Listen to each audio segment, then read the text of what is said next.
দুর্গন্ধযুক্ত খাবার খেয়ে চাঁপাইনবাবগঞ্জে ২০ জন শিক্ষার্থী অসুস্থ।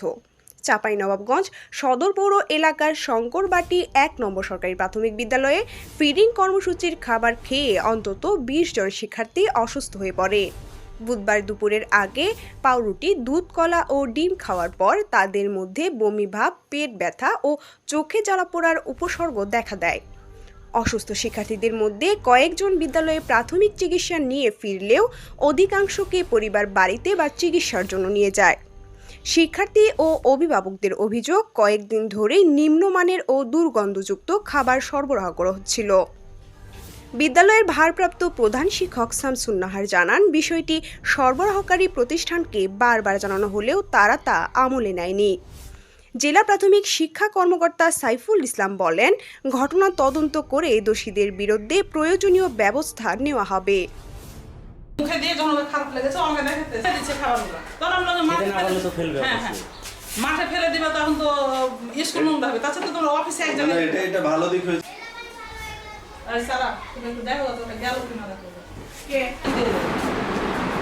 দুধ আর বিস্কুটটা দিয়ে দেয় 1 মাসের জন্য, আর এটা প্রতিদিনের খাবার।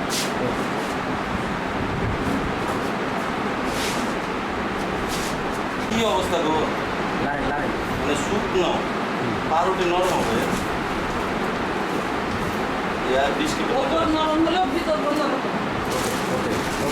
আজকে পাউরুটি খাওয়ার পর আমাদের পেট খুবই ব্যথা করছিল। অনেকক্ষণ ধরে সবাই অনেক কান্নাকাটি করছিল। তারপর পাউরুটিগুলো খুব ঝরঝরে ছিল, মানে খাওয়ার পর 2-2.5 ঘন্টা আমাদের খুব পেট ব্যথা করছিল। পেটের মধ্যে জ্বালা অনুভূত হচ্ছিল। হ্যাঁ, 10-15 জনে ব্যথা করছিল। গন্ধ বেরোচ্ছে, অনেক গন্ধ। পাউরুটি ওপর ভেঙে চুরমার হয়ে গেছে, আর ভিতর গোটে গ্যাস করছে। তখন থেকে খেয়ে এরকম সমস্যা দিয়েছে, গন্ধ বাড়াচ্ছে কিন্তু অল্প, এরকম বেশি না। তবে আমরা বুঝতে পারিনি, খেয়ে নিই যে আমরা বলি যে এরকম হয়তো গন্ধ মনে বাড়াই, তারপরে আজকে হঠাৎ করে সবারই এরকম হয়ে গেছে, কেউ বুঝতে পারিনি। খাবার স্কুল ফিডিং কার্যক্রম যখন থেকে শুরু হয়েছে, খাবারটা প্রথম দিকে ভালো ছিল, তারপরে ক্রমান্বয়ে কিন্তু মান খারাপ হতে লাগে।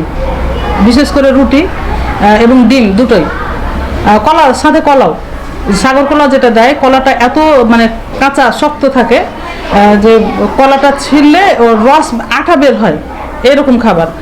আর রুটির বিষয়টা হলো, রুটিটা বেশ কিছুদিন থেকে শক্ত আসছিল, রুটিটা ছিল শক্ত, ওপর নিচ দুই দিকে শক্ত, বাচ্চারা খেতে পারে না। তারপর ওদেরকে বুঝাই, আমি একবার খেয়ে দেখলাম ওদের কাছ থেকে নিয়ে যে আসলে খারাপটা কীরকম। তো দেখি যে স্বাদ না থাকলেও খুব মানে টক বা কোনো গন্ধ ছিল না। আর আমরা যে যারা খাবার সরবরাহ করে তাদের সাথে কিন্তু কথা বলি। তারপর আমি কয়েকদিন কথা বলেছি এবং ফিল্ড অফিসার যিনি লিটন ভাই, ওনাকে আমি ফোন দিয়েছিলাম যে ভাই খাবার যে এরকম আসছে। তো উনি আমাকে বললেন যে আমি আপনাদের অফিসারের সাথে রুটি নিয়ে কথা বলতে যাচ্ছি। তো আমি বললাম ঠিক আছে বলেন। যে আমরা আবার 4 স্কুলের শিক্ষক আজকে একত্রিত হয়েছিলাম, আমি 11টা পর্যন্ত সেখানে ছিলাম, যে আমরা এটা নিয়ে আমাদের প্রতিটা স্কুলে কিন্তু এভাবে আশেপাশের স্কুলগুলো সব একই রকম খাবার আসছে। সেই সময় বাচ্চাদের হাতে খাবার দেওয়া হয়েছে, তারা খেতেও গেছে এবং এই সময় তাদেরকে খারাপ লেগেছে, এসে আমাকে দেখালো যে অবস্থা।